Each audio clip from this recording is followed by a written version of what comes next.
Controversy between a previously homeschooled Enterprise High School band member who had to enroll in the school in order to keep playing in the band. He and his father spoke passionately tonight in front of a packed meeting, standing room only, at the Enterprise School Board of Education. WDHN's Cody Giles was there and afterward talked with the student, his father, and the chairman of the school board. Cody, what concerns did John Barbaccia and his son express tonight about Jacob's schooling?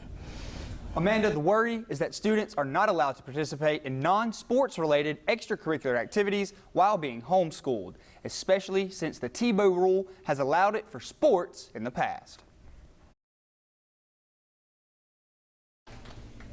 This evening, the voice of a concerned father was heard at the Enterprise City Board of Education's meeting.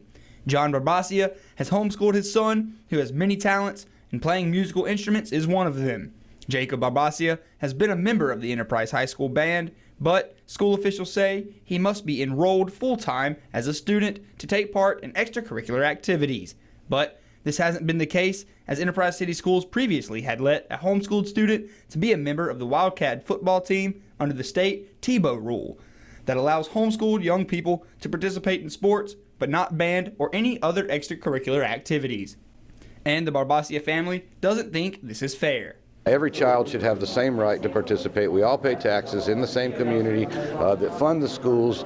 That's money that we pay to have the school there, and it should be accessible to every student. I can't see why anybody would discriminate against a student just because he's homeschooled. But it has made me feel very discouraged, especially since I can do all of my schoolwork at home. But as my father said, they don't have a band at home. Not only does being homeschooled mean there's a lack of extracurricular activities, but the curriculum is also different. What I've been experiencing in my classes is that the classes have been dulled down a little bit, and I feel like I could go a little bit faster than what they are moving at this point. The Enterprise City Board of Education wants nothing but the best for this family, but to get this ruling changed, it may come down to the state level. We want the best for him and his family. And like I said, the daddy was passionate, and the young man seems like a great young man. He seemed very intelligent. His dad's done a great job of teaching him. So we want everything to work out for his good.